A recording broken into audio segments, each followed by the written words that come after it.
Selamat malam jemaat terkasih, salam sejahtera dalam kasih Kristus.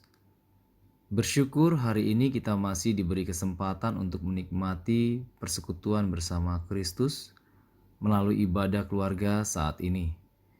Jemaat, mari kita berdiri, satukan hati dan pikiran kita untuk masuk ke dalam hadirat-Nya.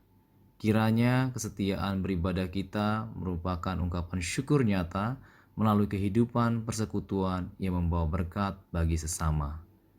Mari kita menghadap Tuhan dengan bernyanyi dari Gita Bakti 20 bait 1, Umat Tuhan, mari datanglah.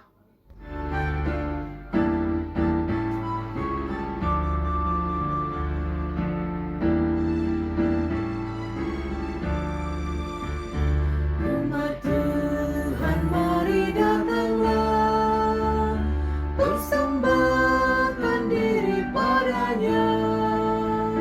Mari nyanyi, ucaplah syukur, puji Tuhan Juru Selamatmu.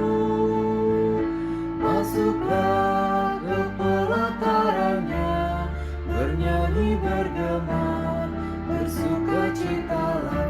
Ajaib dan besar Allahmu, lebih dari segala Allah. Hai umat, nyanyi dan bersorak-sorak, muliakan Allah Bapa Maha Kasih. Bawa persembahanmu ke hadapannya dengan tulus hatimu. Hai umatnya, mari bawa persembahanmu ke hadapannya dengan tulus hatimu.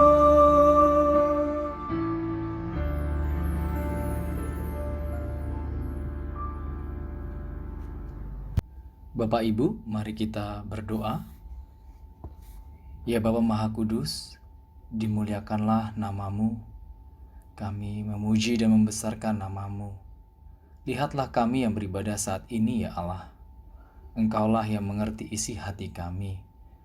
Engkau juga yang mengangkat semua orang yang tertunduk serta memberi kelegaan kepada semua orang yang berbeban berat. Naungilah kami dengan Roh Kudus-Mu, agar ibadah ini menguatkan iman kami. Kuduskan serta terimalah doa dan puji-pujian kami. Amin. Pujian kepada Allah terambil dari Mazmur pasal 13 ayat 1 hingga 6. Berapa lama lagi, Tuhan, Kau lupakan aku terus-menerus? Berapa lama lagi kau sembunyikan wajah-Mu terhadap aku?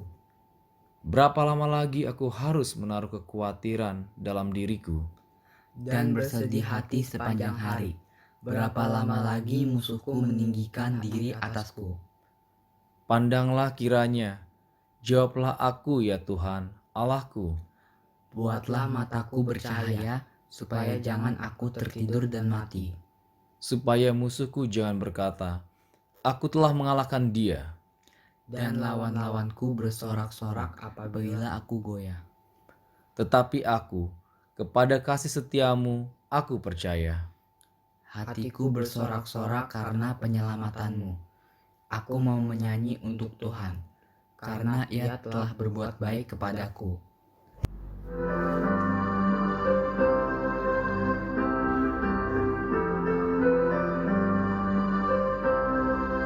Pujilah Tuhan, hai jiwaku, pujilah namanya yang kudus segenap batinku.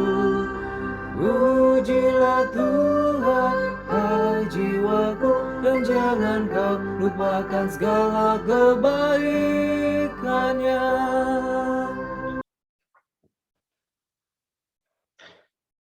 Bapak Ibu, kita akan membaca firman Tuhan. Mari kita siapkan Alkitab kita.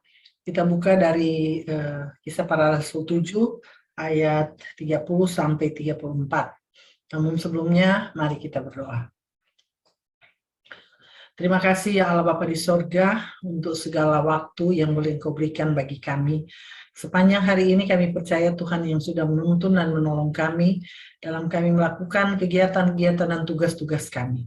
Dan pada malam hari ini Tuhan, ketika kami boleh berkumpul, walaupun tidak secara tatap muka, tapi kami percaya semuanya karena kasih dan kemurahan Tuhan dalam kehidupan kami.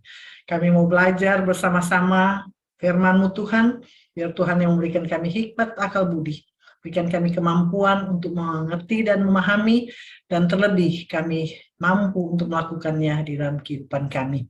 Urapi hamba-Mu Tuhan yang akan menyampaikan firman-Mu. Biarlah hanya kebenaran firman-Mu yang akan keluar dari mulut hamba. Terima kasih Bapa di sorga. Berfirmanlah bagi kami, karena kami sudah siap mendengarkannya. Di dalam nama Tuhan Yesus kami berdoa dan mengucap syukur. Haleluya. Amin. Jemaat, mari berdiri. Kita baca bacaan Alkitab malam hari ini dari Kisah Para Rasul 7 ayat 30 sampai 34. Demikian bunyinya. Dan sesudah 40 tahun tampaklah kepadanya seorang malaikat di padang gurun Gunung Sinai. Di dalam nyala api yang keluar dari semak duri. Musa heran tentang penglihatan itu, dan ketika ia pergi ke situ untuk melihatnya dari dekat, datanglah suara Tuhan kepadanya. Akulah Allah nenek moyangmu, Allah Abraham, Ishak dan Yakub. Maka gemetarlah Musa dan ia tidak berani lagi melihatnya. Lalu firman Allah kepadanya, tanggalkanlah kasutmu dari kakimu, sebab tempat di mana engkau berdiri itu adalah tanah yang kudus. Aku telah memperhatikan dengan sungguh kesengsaraan umatku di tanah Mesir. Dan aku telah mendengar keluh kesah mereka, dan aku telah turun untuk melepaskan mereka. Karena itu, marilah engkau akan kuutus ke tanah Mesir. Demikianlah pembacaan Alkitab. Terpujilah Kristus. Haleluya.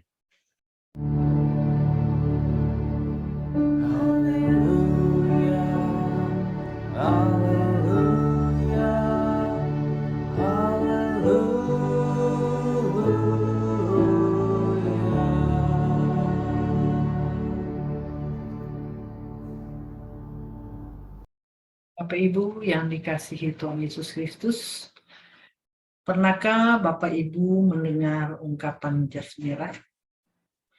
Jas merah adalah singkatan dari jangan sekali-kali melupakan atau meninggalkan sejarah.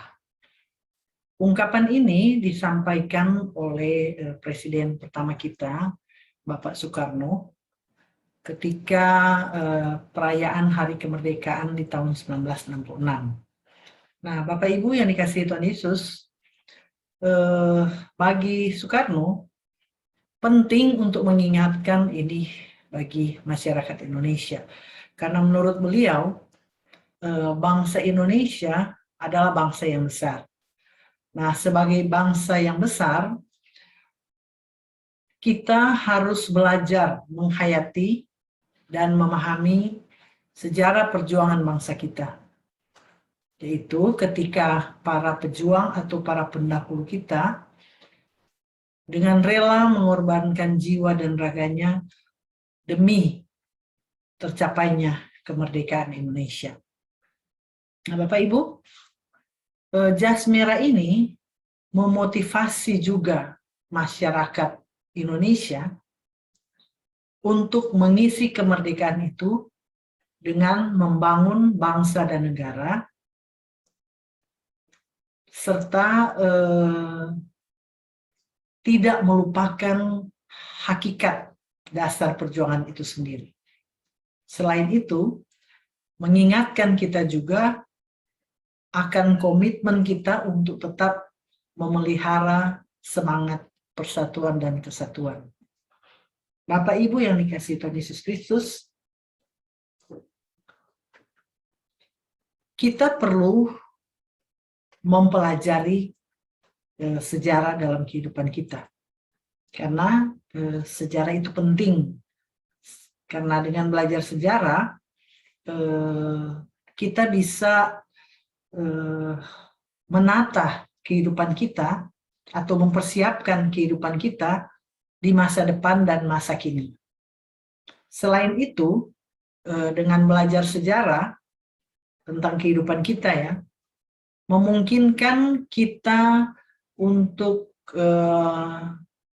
melihat kesalahan-kesalahan atau kegagalan-kegagalan yang pernah kita lakukan di masa lalu, sehingga kita tidak mengulangi lagi kegagalan itu atau kesalahan itu di kemudian hari. Nah, Bapak Ibu,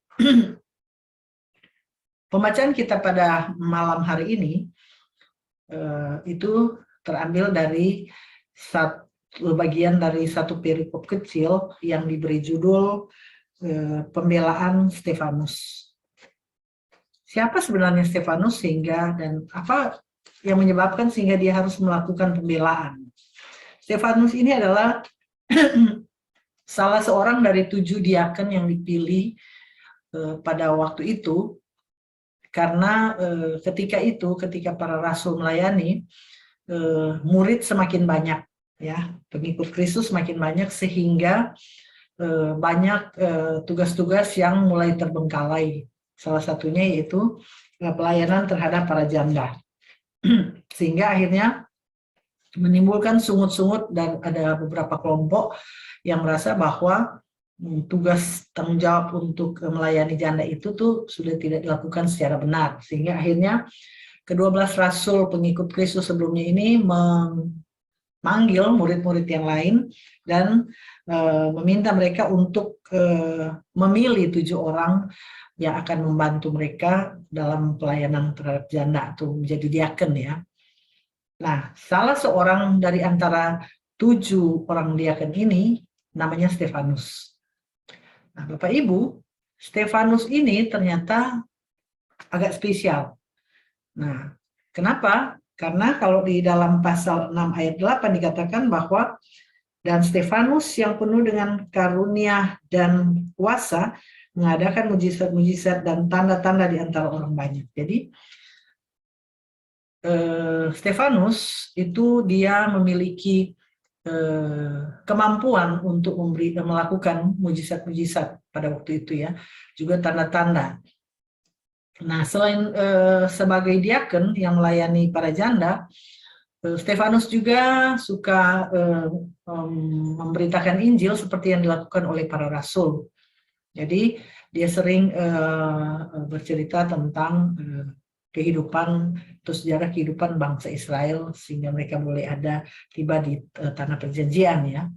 Nah, Stefanus ini sering melakukan soal jawab, mengadakan soal jawab, diskusi-diskusi begitu ya dengan orang-orang pada waktu itu. Tapi karena memang Stefanus ini dia diberikan roh yang luar biasa sehingga memampukan dia untuk menghadapi setiap mungkin pertanyaan-pertanyaan yang diajukan ketika mereka bersoal jawab itu ya. Intinya Stefanus itu bisa mengatasi semuanya, sehingga ternyata kelebihan-kelebihan Stefanus ini menimbulkan rasa tidak suka terhadap beberapa kelompok ya. Mereka tidak menyenangi Stefanus sehingga mereka berencana dan membuat satu permufakatan jahat. Mereka membuat berita bohong, menyebarkan berita bohong atau kalau sekarang dibilang hoax ya, bahwa mereka mendengar kalau Stefanus ini menghujat Musa, juga menghujat Allah dan Taurat Musa. Nah, sehingga mereka mengadakan gerakan-gerakan dengan mengumpulkan orang banyak dan para tua-tua, juga ahli-ahli Taurat, dan mereka berencana menangkapnya. Dan akhirnya memang mereka bisa menangkap, menyergap Stefanus, dan akhirnya mereka menyeret dia, membawa dia ke hadapan Mahkamah Agama. Nah, Bapak Ibu, di depan Mahkamah Agama, Stefanus tidak merasa gentar, dia tidak takut, dia tidak khawatir, walaupun kemungkinan dia menghadapi ancaman di dalam dirinya ya, dia bisa dibunuh. Dan memang kalau kita baca kisah Stefanus ya akhirnya memang dia harus mati dengan dilempari batu. Dia adalah martir pertama ya di dalam pekabaran Injil. Nah, ketika imam besar, ketika di hadapan mahkamah agama dalam cerita Alkitab kita, Stefanus oleh imam besar ditanyakan tentang kebenaran berita yang mereka dengar. Apakah benar memang dia menghujat Musa atau gimana ya. Tapi sebaliknya, kuasa yang ada di dalam diri Stefanus memberikan dia keberanian yang luar biasa untuk kembali menyampaikan kisah perjalanan kehidupan para pendahulu Israel yang tentu saja adalah nenek moyang mereka. Terutama kisah sejarah perjalanan atau pembebasan bangsa Israel dari tanah perbudakan Mesir melalui Musa. Bapak Ibu, khotbah atau pidato pembelaan Stefanus di depan mahkamah agama ini untuk mengingatkan bangsa Israel bahwa mereka boleh menduduki tanah perjanjian itu karena pendahulu-pendahulu mereka ya, terutama Musa ya. Dia melanjutkan kisahnya tentang Musa dan dia membiarkan untuk orang lain menilai sendiri ya apakah yang dia sampaikan itu menghujat atau tidak. Jadi iman Stefanus ini sungguh luar biasa. Dikatakan imannya berakar kuat pada sejarah iman para pendahulunya ya. Bapak Ibu, pembelaan Stefanus ini sekaligus merupakan penolakan terhadap hasutan yang disampaikan oleh orang banyak bahwa Stefanus telah menghujat Musa dan Allah, seperti dalam Kisah 6 ayat 11. Karena ia juga dituduh menghina bait Allah dan hukum Taurat, Kisah 6 ayat 13. Saudara-saudara, pembacaan kita ayat 30-34 ini, kalau kita baca, itu memang adalah bagian dari pembelaan Stefanus ya.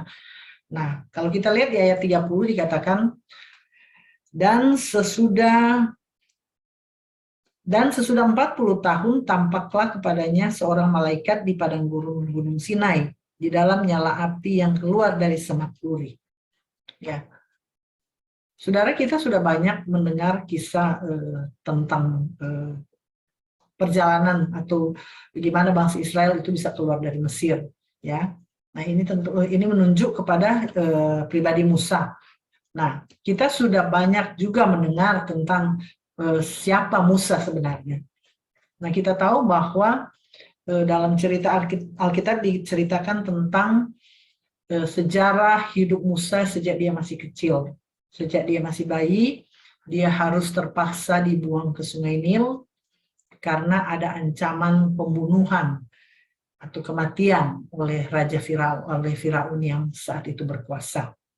Karena waktu itu Raja Firaun membunuh anak-anak kecil orang Israel ya. Nah, akhirnya cerita kemudian Musa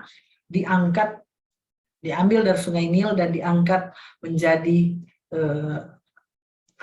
diangkat anak oleh putri Firaun. Ia menjalani hidup dan dibesarkan, dididik, dan mendapatkan segala fasilitas sebagai salah seorang anggota istana Firaun.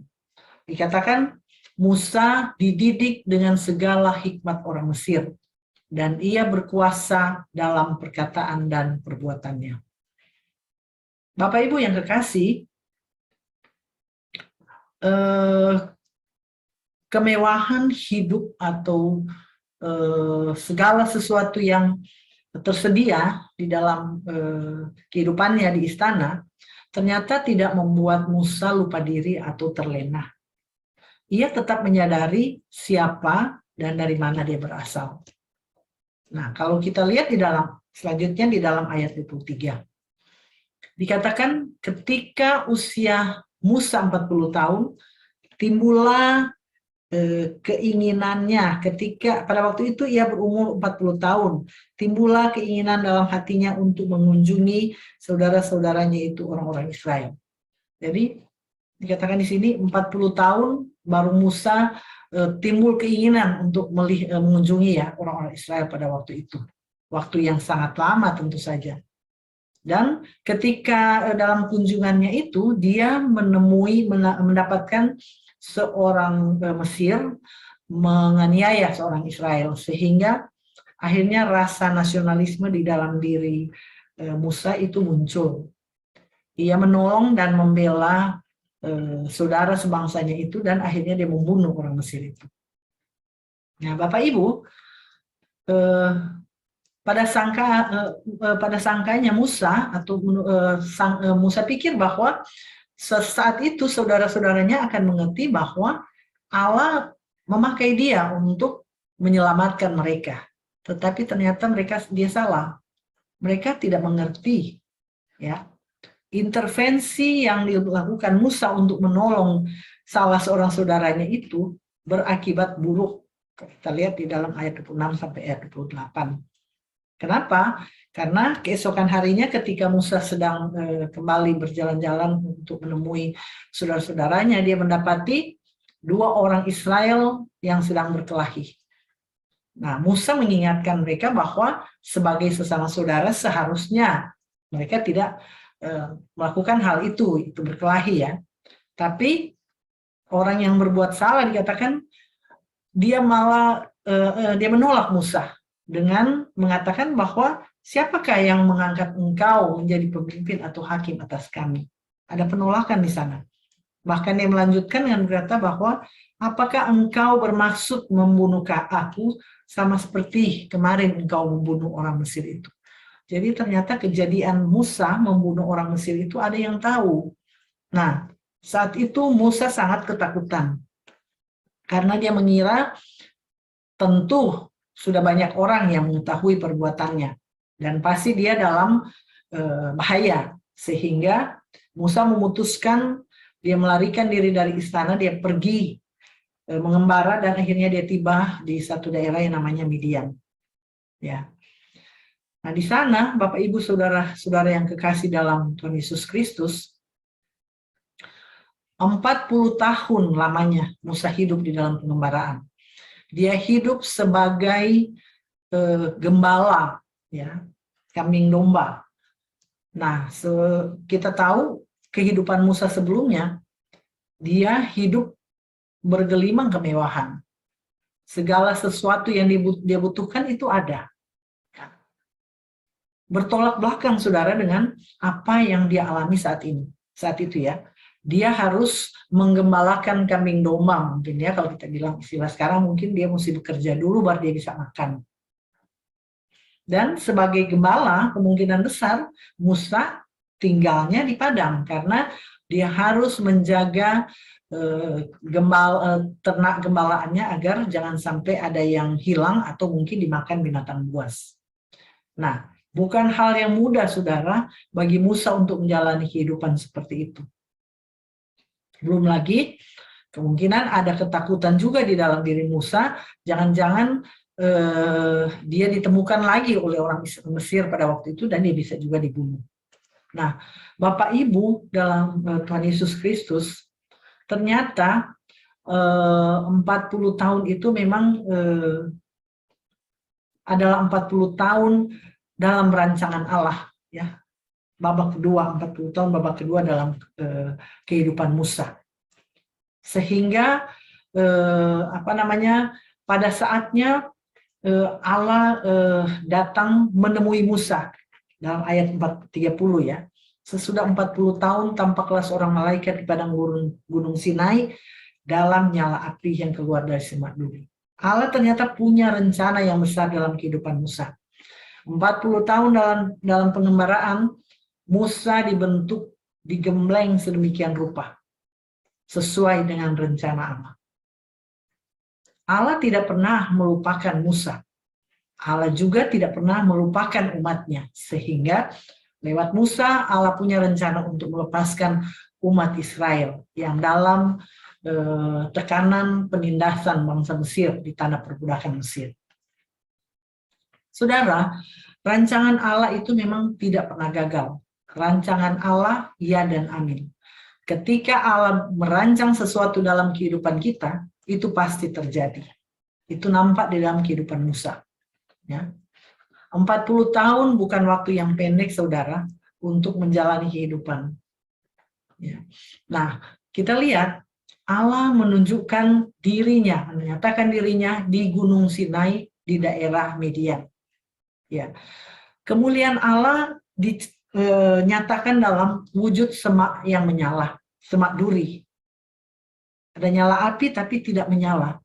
Nah, mau dikatakan di sini bahwa Allah punya cara apapun dia bisa lakukan. Dan dimanapun Allah itu bisa hadir. Ya, di sini dikatakan Midian itu adalah satu tempat terasing, jauh, di padang gurun. Allah menyatakan kehadirannya dalam kehidupan Musa, bukan di bait Allah. Jadi, Bapak Ibu Saudara yang kasih Tuhan Yesus Kristus, sungguh kita tidak pernah tahu apa yang sedang Allah rancangkan dalam kehidupan kita, karena Dia yang paling tahu siapa kita sebenarnya. Kalau dalam Yeremia 1 ayat 5a dikatakan bahwa sebelum aku membentuk engkau, ya Yeremia, kita lihat ya dalam Yeremia 1 ayat 5a. Sebelum aku membentuk engkau dalam rahim ibumu, aku telah mengenal engkau. Dan sebelum engkau keluar dari kandungan, aku telah menguduskan engkau. Jadi memang sebagaimana Allah mengatur dan membentuk kehidupan Musa untuk menjalankan rencana besar bagi umatnya, begitu juga dengan kita. Ya. Allah menggembleng Musa dengan berbagai situasi dan kondisi yang dialami saat itu. Ada susah, ada senang, ada sakit, ada sehat, ada duka, ada suka. Tapi Musa tidak pernah mengeluh. Musa tetap menjalani kehidupannya dengan taat dan setia. Saudara yang dikasih Tuhan Yesus Kristus, Allah punya banyak cara untuk membentuk kehidupan kita. Ya. Ketika Dia merencanakan atau merancangkan sesuatu dalam kehidupan kita, Dia punya banyak cara untuk membuat kita mengakui siapa Dia sebenarnya. Dia punya banyak cara untuk mengakui akan kuasa. Kita mengakui kuasa dan kebesarannya. Tapi Dia tidak akan pernah membiarkan kita berjalan sendiri di dalam proses yang sedang Dia lakukan itu. Itu ditunjukkannya dalam kehidupan Musa. Nah, saudara-saudara, nyala api yang keluar dari semak duri itu menandakan kesucian dan kekudusan hadirat Tuhan. Musa tidak dapat melihat Allah secara langsung, namun melalui kehangatan nyala api, Tuhan mau menyatakan bahwa Ia hadir di tempat itu. Jadi saudara, di sini kita bisa lihat bahwa memang banyak cara Allah yang bisa Dia lakukan untuk menunjukkan bahwa Dia hadir dalam kehidupan kita.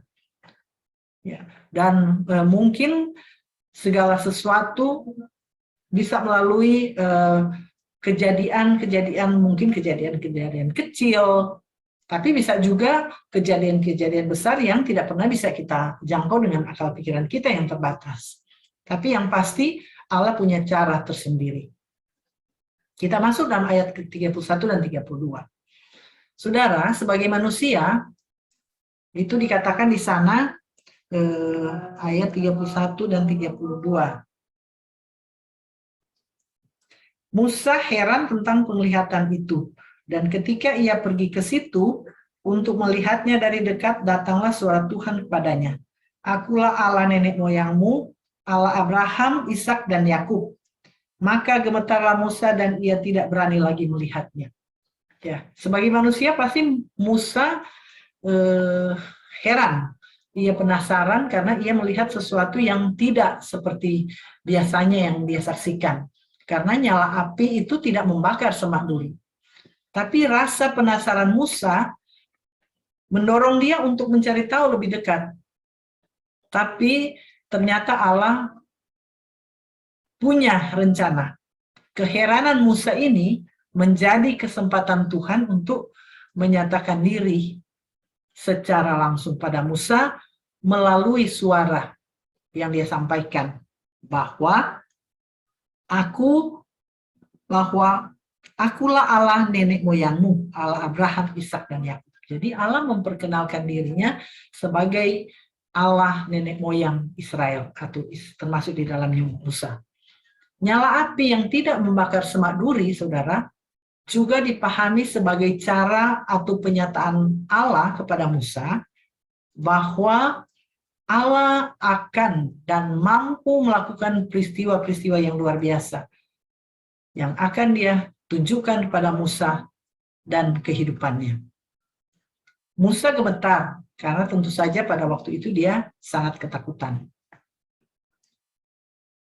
Karena menurut pemahaman orang Israel, Tuhan Allah yang Maha Kudus itu tidak bisa atau tidak dapat dilihat oleh manusia. Saudara, selanjutnya ya di dalam ayat 33 dikatakan bahwa lalu Allah berfirman kepadanya, tanggalkanlah kasutmu dari kakimu, sebab tempat di mana engkau berdiri itu adalah tanah yang kudus. Tanggalkan kasut merupakan bentuk penghormatan terhadap Tuhan yang kudus. Demikian juga di mana Tuhan ada pada waktu itu ya. Itu adalah tempat yang kudus. Nah, saudara, dari kisah Musa ini bisa menyatakan juga bahwa Allah hadir bisa di mana saja ya, seperti saya katakan tadi. Dia bisa hadir bukan hanya di bait Allah. Nah, selanjutnya kalau kita baca di dalam ayat 34. Aku telah memperhatikan dengan sungguh kesengsaraan umatku di tanah Mesir, dan aku telah mendengar keluh kesah mereka, dan aku telah turun untuk melepaskan mereka, karena itu marilah engkau akan putus ke tanah Mesir.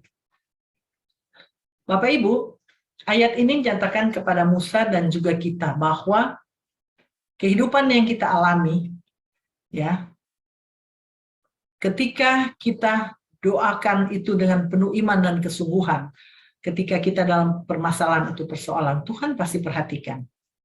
Dan Tuhan pasti dalam kasih-Nya mendengarkan seluruh seruan dan doa kita, permohonan kita yang kita sampaikan kepadanya. Aku telah turun menunjukkan bahwa Tuhan peduli terhadap kehidupan umat manusia. Dalam hal ini umat Israel, bahkan kita juga. Dan Allah senantiasa malah berinisiatif untuk bertindak, menolong dan menyelamatkan umatnya. Nah, saudara, kita lihat di sini, wujud kepedulian Allah adalah dengan memanggil Musa dan mengutusnya untuk melaksanakan rencana dan rancangan besarnya untuk menyelamatkan orang Israel. Bapak Ibu, kalau kita lihat di dalam SBU ya, dan juga di SGD, saya lihat judulnya diberi judul Allah Peduli oleh Lembaga Alkitab. Kehidupan kita saat ini, saudara, mungkin kita rasakan itu sangat berat. Segala sesuatu terbatas bagi kita. Kita tidak bisa dengan leluasa lagi seperti dulu bisa jalan-jalan, kita bisa kemana-mana, ke sekolah, kantor dibatasi, segala kegiatan kita tuh dibatasi. Kenapa? Karena pandemi yang sedang terjadi. Sudah kurang lebih 1,5 tahun sejak bulan Maret tahun 2020, sejak pandemi ini mulai merebak di negara kita. Banyak hal yang akhirnya membuat kita terbatas untuk melakukannya. Kita berada dalam satu situasi dan kondisi yang tidak menentu. Pandemi yang sampai saat ini masih terjadi dan belum berakhir, menghantam dan menghancurkan, memporak-porandakan setiap sisi kehidupan manusia. Dan tentu saja membawa dampak yang besar, kerusakan yang besar, dampak yang menghantam kita pada kesehatan kita, psikologi manusia, sosial, dan ekonomi. Saudara, begitu banyak orang, atau berapa banyak orang yang mengalami kesulitan atau tiba-tiba mungkin malah stres atau depresi. Karena apa?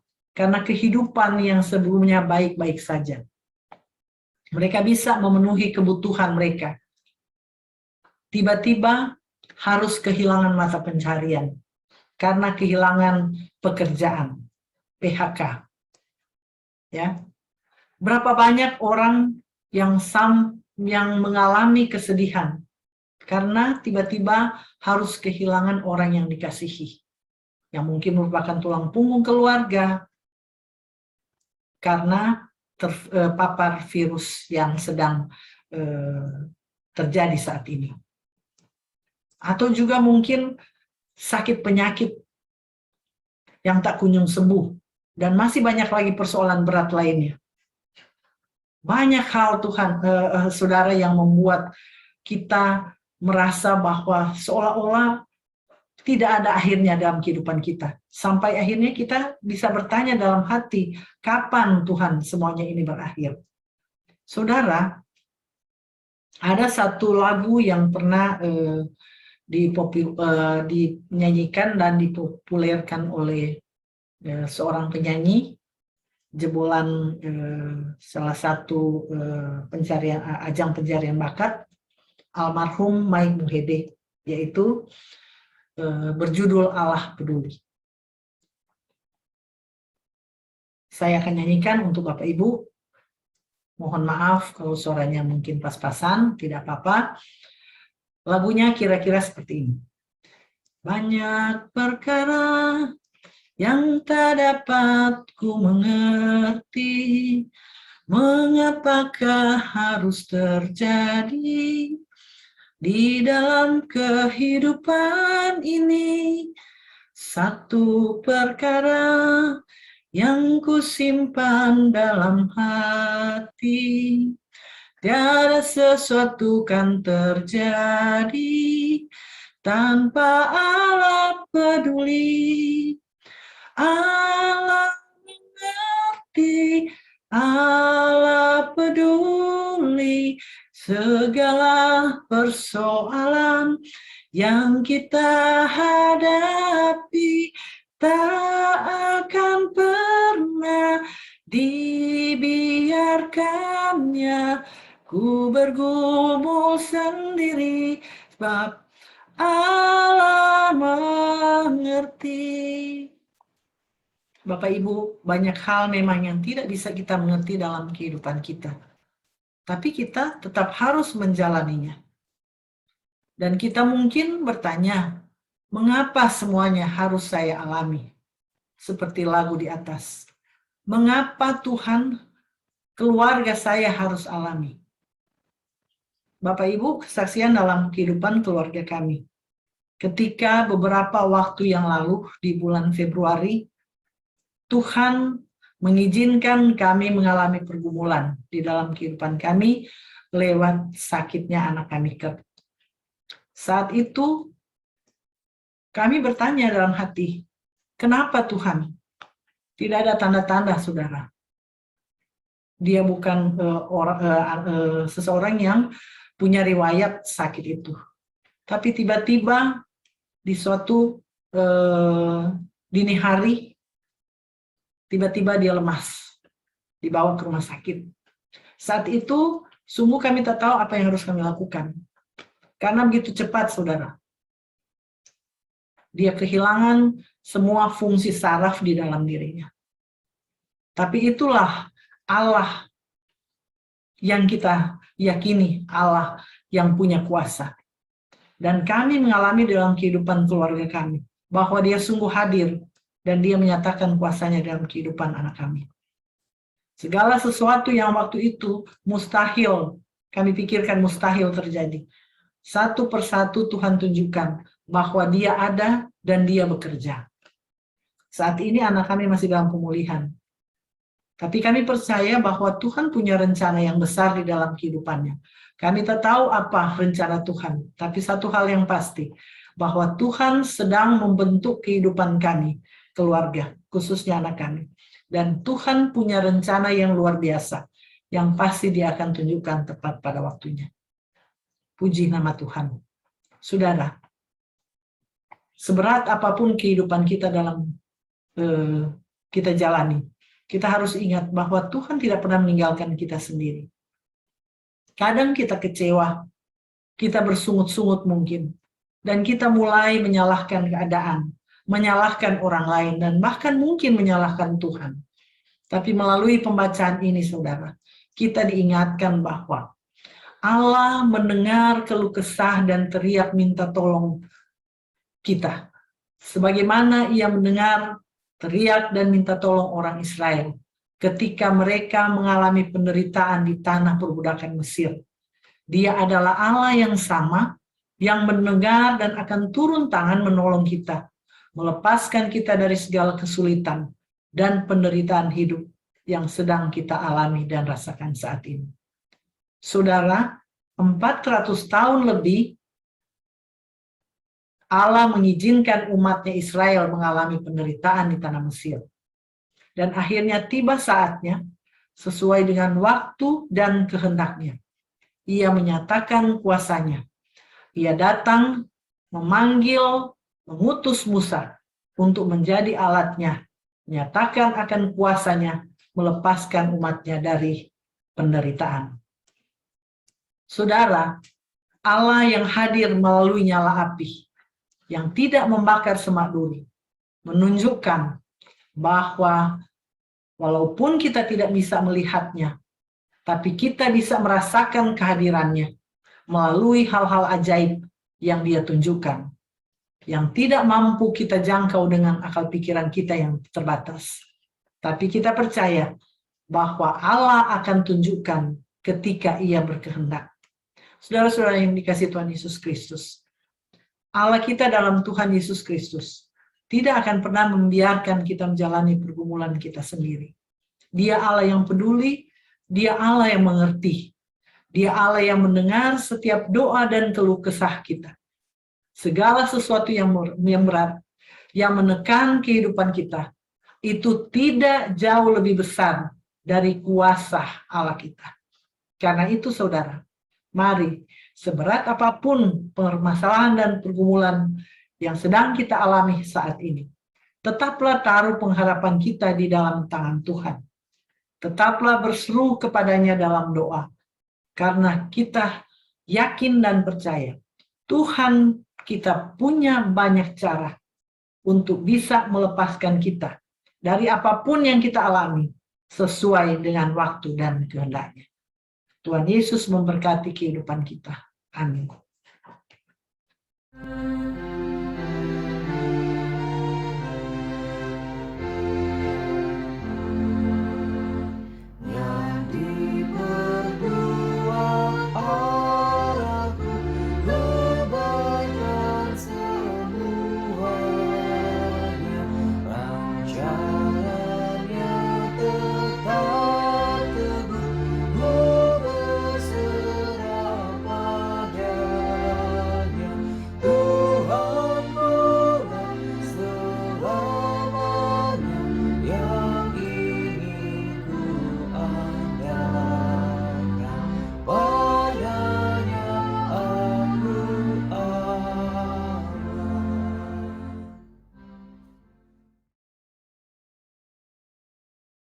Saudara, Bapak Ibu yang dikasihi Tuhan Yesus Kristus, kita naikkan doa syafaat kita. Bapa di sorga, terima kasih Tuhan. Kami naikkan ungkapan syukur kami lagi malam hari ini di dalam doa syafaat kami.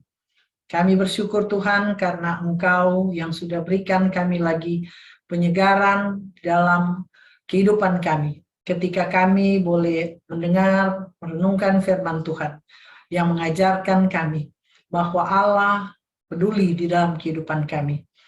Apapun yang kami alami dalam hidup kami, kesulitan, pergumulan, sakit, penyakit, atau apapun, Tuhan tidak akan pernah meninggalkan kami sendiri. Engkau tahu kapan, waktu, dan saat yang tepat untuk Engkau menunjukkan kuasa-Mu dalam kehidupan kami. Jangan biarkan hati pikiran kami, Tuhan, dikuasai oleh pikiran-pikiran yang mengembara, sehingga kami meragukan akan kuasa dan kasih Tuhan. Biarlah kami tetap fokus dan mengingat bahwa Engkau Allah yang dulu melepaskan orang Israel kembali pergi ke tanah yang Engkau janjikan. Adalah Allah yang sama, yang mampu dan mau mengangkat dan melepaskan kami dari setiap persoalan permasalahan yang kami hadapi. Terima kasih Bapa di sorga, mampukan kami untuk melakukan firman-Mu di dalam kehidupan kami. Malam hari ini Tuhan, di dalam doa syafaat kami mau berdoa untuk bangsa dan negara kami. Tuhan, saat ini kami masih saja mengalami pergumulan karena pandemi yang sampai saat ini belum juga berakhir. Kami tak tahu Tuhan apa yang sedang Engkau rancangkan dalam kehidupan kami. Tapi satu hal yang pasti Tuhan, bahwa pandemi yang sedang terjadi saat ini mengajarkan kami begitu banyak hal tentang ketidakberdayaan kami tanpa Engkau. Ketika kami dalam persoalan seperti saat ini, hanya Engkaulah satu-satunya tempat kami bergantung. Hanya Engkaulah satu-satunya tempat kami menaruh harapan di dalam kehidupan kami. Engkau Allah yang punya kuasa dalam hidup kami. Allah yang punya kuasa tak terbatas. Karenanya Tuhan kami mohon, berikan kemampuan bagi pemerintah, bangsa, dan negara kami. Biarlah Engkau memberikan mereka hikmat, akal budi, kemampuan untuk memutuskan banyak hal-hal penting yang sedang terjadi saat ini. Dan segala sesuatu keputusan yang mereka berikan Tuhan, biarlah itu boleh menjadi satu hal yang berguna bagi masyarakat kami. Dan untuk masyarakat kami juga Tuhan, berikan kemampuan bagi kami untuk bisa mengikuti setiap anjuran yang disampaikan oleh pemerintah, bangsa, dan negara kami. Sehingga terutama di dalam pemutusan mata rantai penyebaran COVID-19, kami boleh tetap mengikuti setiap protokol kesehatan yang dianjurkan, sehingga kami boleh terhindar dari semuanya itu. Juga kami boleh menjaga orang lain untuk tidak terpapar. Terima kasih Bapa di sorga, berkati Presiden kami, Presiden Jokowi, Wakil Presiden Bapak Ma'ruf Amin. Biar Tuhan yang memberikan mereka kesehatan, kekuatan, hikmat, akal budi, juga sampai pemerintah, sampai ke daerah-daerah. Biarlah Tuhan, mereka boleh bekerja dengan hati yang tulus, dengan tidak memikirkan kepentingan diri mereka sendiri. Terima kasih Bapa di sorga. Kami berdoa juga Tuhan untuk saudara-saudara kami yang saat ini terpapar COVID-19, baik jemaat di jemaat kami maupun saudara-saudara kami sebangsa setanah air. Tuhan, Engkau pasti mendengar setiap doa-doa yang mereka sampaikan. Biarlah Tuhan yang mau jawab setiap doa mereka sesuai waktu dan kehendak Tuhan. Khususnya untuk jemaat-jemaat kami Tuhan, yang saat ini masih dalam keadaan sakit. Untuk Bapak Rakut Sembiring, untuk Ibu Hatta Sembiring, untuk Ibu Celia Simanjuntak, Bapak Tongam Simanjuntak, untuk anak kekasih kami Kurt Louis Patinama, untuk Bapak Herman Eman, untuk Ibu Ana Heda, untuk Bapak Andre Sumono, dan saudara-saudara kami yang lain Tuhan yang tak bisa kami sebutkan satu persatu. Ada yang dalam pemulihan. Kami serahkan semuanya mereka Tuhan ke dalam tangan Tuhan. Biarlah Tuhan yang mau menjamah. Dan kami percaya Tuhan bahwa kuasa-Mu jauh lebih besar dari sakit penyakit apapun yang dialami. Terima kasih Bapa di sorga. Dan tak lupa juga untuk berdoa untuk gereja-gereja yang ada di seluruh muka bumi, khususnya GPIB dan terlebih khusus lagi jemaat kami, jemaat Sangkakala. Saat ini Tuhan kami harus beribadah secara Zoom. Kami tak bisa bertatap muka karena pandemi yang masih terjadi. Biarlah Tuhan, Engkau mau tetap hadir dalam kehidupan kami. Terlebih berikan kami tetap satu hati, boleh saling mengingat satu sama lain, saling mendukung satu sama lain, saling menopang, terutama ketika saudara-saudara kami yang dalam keadaan lemah tubuh, kami boleh tetap menopang mereka, bisa tetap mengingat mereka, mendoakan mereka, sehingga mereka boleh dikuatkan. Untuk saudara-saudara kami yang saat ini mengalami kesedihan, untuk keluarga Bapak Requensis Hutauruk, dengan Tuhan memanggil pulang Ibu Kekasih, Ibu Lembayung Hutauruk.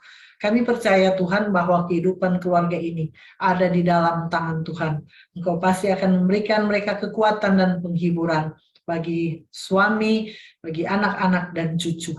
Terima kasih Bapak di sorga. Kami tak lupa juga berdoa untuk para medis, para dokter, perawat, semua orang yang terlibat di rumah sakit maupun TNI Polri, di saat mereka harus bertemu langsung dengan orang-orang yang terpapar. Tuhan, Engkau mau kasihani mereka. Biarlah kasih dan perlindungan Tuhan ada bersama mereka, sehingga mereka boleh dijauhkan dari sakit penyakit, dan mereka boleh melakukan tugas tanggung jawab mereka untuk membantu saudara-saudara kami. Terima kasih Bapa di sorga. Kami serahkan selanjutnya kehidupan kami Tuhan. Malam hari ini, bahkan dalam sepanjang hidup kami, hanya ke dalam tangan kasih Tuhan. Dengar dan sambut doa kami Tuhan, yang kami naikkan hanya di dalam satu nama, Tuhan Yesus Kristus yang sudah mengajarkan kami berdoa. Bapa kami yang ada di sorga, dikuduskanlah namamu. Datanglah kerajaan-Mu, jadilah kehendak-Mu di bumi seperti di sorga. Berikanlah kami pada hari ini makanan kami yang secukupnya, dan ampunilah kami akan kesalahan kami, seperti kami juga mengampuni orang yang bersalah pada kami. Dan janganlah membawa kami ke dalam pencobaan, tetapi lepaskanlah kami daripada yang jahat.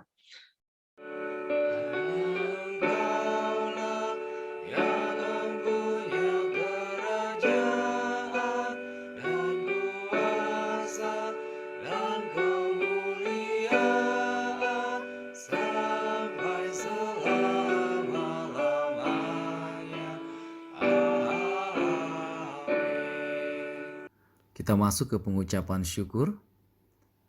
Marilah kita mengungkapkan syukur kepada Allah dengan memberi persembahan kepadanya. Dengarlah nas Alkitab dari Imamat pasal 19 ayat 5 yang menyatakan, apabila kamu mempersembahkan korban keselamatan kepada Tuhan, kamu harus mempersembahkannya sedemikian, hingga Tuhan berkenan akan kamu.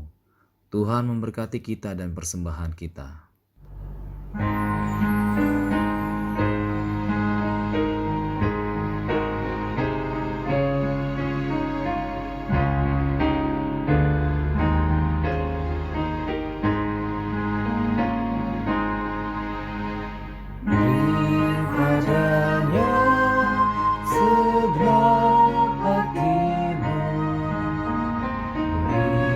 Padanya segenap hidup.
Jemaat, mari kita berdiri, kita berdoa syukur.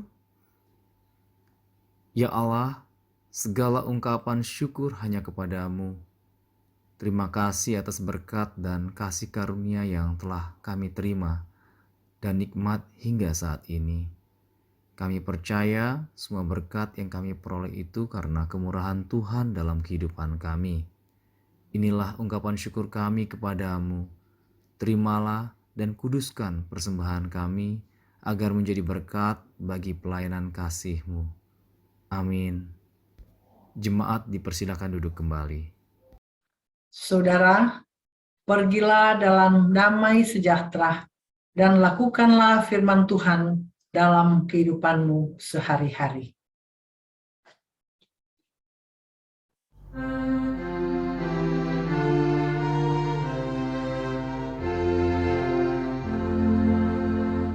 Yang diperbuat arahku, tak usah ku ragukan. Yang jalan lurus ku tempuh berkat pimpinan Tuhan.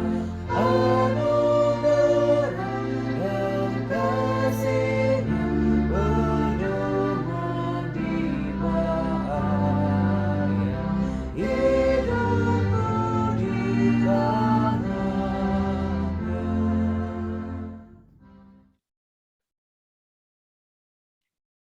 Arahkan hati dan pikiran kita kepada Tuhan, serta terimalah berkat-Nya. Tuhan memberkati engkau dan melindungi engkau. Tuhan menyinari engkau dengan wajah-Nya dan memberi engkau kasih karunia. Tuhan menghadapkan wajah-Nya kepadamu dan memberi engkau damai sejahtera.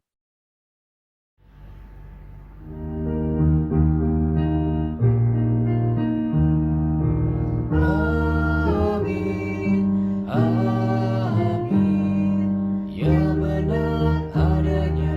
Amin, amin.